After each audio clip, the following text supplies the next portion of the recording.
Assalamualaikum semua anak-anak murid cikgu. Apa khabar hari ini? Kita sambung lagi subjek akhlak darjah 5 pelajaran 1 yang bertajuk Pekerja Produktif Negara Cemerlang. Kita sama-sama baca 1.1 pengenalan.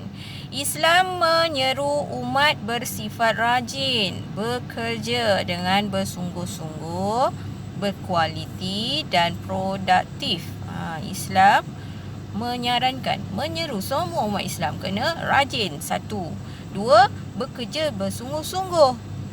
Bila dah bekerja bersungguh-sungguh, berkualiti pula dia punya hasil yang dia buat. Dan produktif. Orang Islam belum dapat memenuhi keperluan sendiri secara bebas dan masih banyak bergantung kepada bangsa lain. Kita pun tak menafikanlah ayat ni. Banyak lagi kita merujuk lagi dengan bangsa lain yang lebih maju cara dia memberikan komitmen yang baik pada dia punya pekerja. Jadi kita selalu lihat mereka buat macam mana kan. Contoh dia bekerja dengan cara yang cepat, tepat dan masa yang cepat. Contoh macam negara Jepun, betul kan? Negara Jepun awak tengok cara dia semuanya cukup perfect. Cuma dia itulah yang bezakan dengan kita adalah kita lebih kepada agama kita lebih pada hukum, cara pelaksanaannya macam mana. Okey, baik. Sambung lagi. Kebergantungan ini akan berterusan sekiranya orang Islam tidak produktif atau berkualiti rendah. Bila kita asyik mengharapkan tengok orang aja punya kerja yang maju. Nak buat tapi tak buat-buat juga. Maka inilah label dia. Sekiranya orang itu tidak produktif atau berkualiti rendah. Dia asyik mengharap bergantung aja. Benda ni berterusan. Jadi Islam tidak produktif. Apa itu produktif, kan? Mari kita tengok sama-sama 1.2. Pengertian pekerja produktif adalah pekerja yang mempunyai ciri-ciri yang berkualiti. Ciri-ciri dia berkualiti. Memang dia nak, memang dia minat, memang dia ada ilmu bahagian apa yang dia nak kerjakan tu. Dan berkeupayaan menghasilkan sesuatu yang kreatif serta lebih dari biasa. Kita bagi contoh yang paling awak faham, menjadi seorang guru. Guru, ciri-ciri guru yang berkualiti macam mana? Hebat mengajar anak murid, tak semestinya. Dia yang lagi hebatnya, dia menambahkan apa yang murid-murid tu perlu sebenarnya dalam pelajaran tu. Macam mana nak keluar dari kepompong daripada perkataan bosan untuk belajar. Jadi guru kena cari idea kreatif. Maka terhasillah daripada idea yang kreatif, anak murid dia pun rasa bersemangat nak belajar. Betul tak?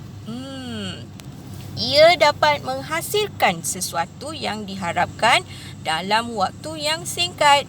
Simple je. Bagi lebih sikit contoh lah. Bukan cikgu je lah.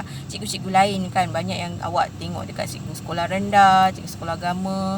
Awak pun dah banyak cikgu yang awak belajar. Macam-macam cara cikgu cuba nak tackle awak untuk belajar sesuatu pelajaran tu. Dapatkan apa yang dia nak.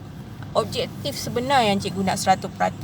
Macam mana nak awak boleh score kan? Nak bercorak ke, nak kerja luar ke, manual ke, nak tunjukkan ke macam mana pelajaran yang diajar. Contoh tu, kerja menjadi seorang guru. Benda tu simple, singkat tapi berkualiti. Itu dia kerja berproduktif, mempunyai ciri yang berkualiti dan berkeupayaan menghasilkan suatu kreatif yang luar biasa. Bukan yang biasa-biasa je, tapi luar biasa dia adakan dalam pekerjaan yang dia cuba ceburi. Kita tengok pada muka surat 2, iaitu dalil anjuran bekerja dengan berkualiti. Allah pun dah berfirman. Tengok. Di antara dalil-dalil yang Allah berikan, antaranya yang pertama, wa qul i'malu fasayarallahu amalakum wa rasuluh. wal mu'minun wa saturadduna ila alimil ghaibi wasyahadati fayunabbi'ukum bima kuntum ta'malun. Surah At-Taubah ayat 105. Apa maksudnya? Artinya, dan katakanlah wahai Muhammad, beramallah kamu akan segala yang diperintahkan, maka Allah dan Rasulnya serta orang-orang yang beriman akan melihat apa yang kamu kerjakan, dan kamu akan dikembalikan kepada Allah yang mengetahui perkara-perkara yang ghaib dan yang nyata. Kemudian ia menerangkan kepada kamu apa yang kamu telah kerjakan. Allah dah bagi tahu dah. Awak turunkanlah amalan yang yang awak amalkan, turunkan kepada orang-orang yang memerlukan. Nanti di sana akan diamal semula. Diramal semula oleh Allah Ta'ala. Kamu akan tengok tu pada menerangkan kepada kamu apa yang kamu telah kerjakan. Nanti Allah akan tanya balik. Contoh salah satunya, paling awak faham, kerja guru. Bila kita mengajar anak murid, maka anak murid balik rumah, dia beritahu pada adik-beradik dia yang lain apa yang ilmu cikgu sampaikan. Bila nanti guru yang menyampaikan ilmu tu dah tiada, Allah pun tanya, adakah kamu telah menunaikan tanggungjawab kamu sebagai seorang guru semasa hidup kamu? Inilah ayat Quran diturunkan. Maka kita sebagai guru kenalah tunaikan amanah yang telah diberikan, ilmu yang ada, berikan sepenuh jiwa untuk anak-anak bangsa menjadi orang yang berguna kat dunia. Tu kerja seorang guru. Siapa nak jadi guru kat sini? Banyak pahala, walaupun memang nampak macam simple, tapi subhanallah, kerja guru banyak kena sabar. Tak percaya, cuba tanya yang pada ibu bapa yang dah jadi guru. Tu bertanya, macam mana keadaan bekerja sebagai seorang guru. Tanya seorang guru je lah. Yang mana ibu ayah ada kerja doktor, tanya pada yang kerja macam tu, adakah kerja tu nampak senang? Memang gaji memang sedap lah kita tengok, tapi kita nak kuasai kesabaran tu.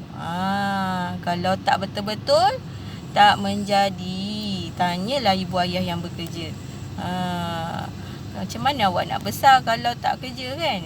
Jadi dengan kesabaran lah. Dengan kesabaran, dengan kualiti produktif pekerjaan yang mak ayah awak ceburi itulah menghasilkan apa yang awak nak. Apa yang awak nak dapatkan untuk hidup awak kan? Kalau mak ayah awak tak kerja, macam mana?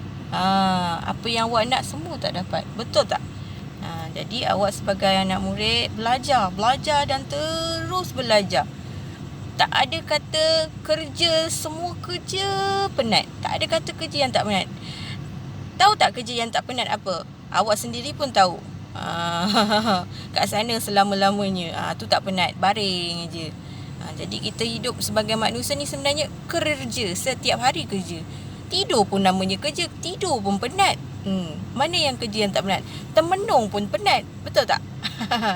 Yang kedua, dalil dari segi hadis. Nabi pun dah bersabda. Daripada Aisyah radhiyallahu an berkata, telah bersabda Rasulullah sallallahu alaihi wasallam, "Innallaha yuhibbu iza amila ahadukum amalan ay yutkina." Riwayat Imam Tabrani. Artinya sesungguhnya Allah menyukai seorang kamu apabila dia bekerja dalam satu pekerjaan, dia melakukan dengan tekun. Betul. Hadis ni memang betul. Bila kita buat kerja dengan ikhlas, tekun, semua orang pandang kita. Semua orang bagi pujian pada kita.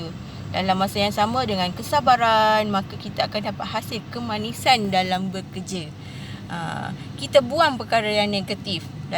Tak payah yang jauh-jauh. Awak je lah sebagai pelajar kan. Lagi belajar banyak. Banyak perkara yang awak kena belajar untuk dapat apa yang awak nak untuk di masa awak dah besar nanti. Nak pekerjaan macam mana? Adakah awak nak bekerja penat daripada pagi sampai malam penat, ataupun awak nak bekerja setakat 2-3 jam, lepas tu rehat dia, alhamdulillah dapat lebih dekat dengan Allah. Kan best macam tu.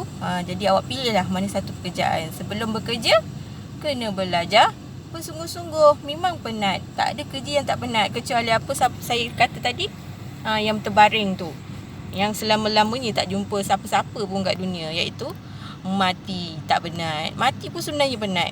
Ada juga soalan dekat sana. Kat mana yang tak penat? Kita pun tak tahu, wallahualam, kan. Okey, setakat tu saja dulu untuk pelajaran. Pelajaran apa hari ni? Pelajaran akhlak, iaitu pekerja produktif. Itu makna dia, pekerja produktif. Tadi apa? Kerja dengan berkualiti. Contoh seperti guru ataupun awak sebagai murid kena belajar bersungguh-sungguh. Bila belajar bersungguh-sungguh, maka awak akan dapat hasilnya, kecemerlangan. Siapa yang orang keliling yang awak sayang semua suka, sayang sangat ke awak, sebab awak dah menghasilkan apa yang diorang berkorban untuk awak. Buat masa sekarang ni dalam PKP kan, guru awak adalah ibu ayah awak.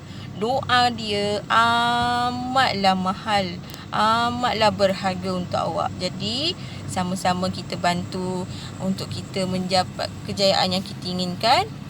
Kita jaga, guru pun kita jaga, ibu bapa pun kita jaga, sebab dia adalah guru awak sekarang. Okey, setakat ini dah saja dahulu. Ilal liqa, ma'assalamah. Assalamualaikum.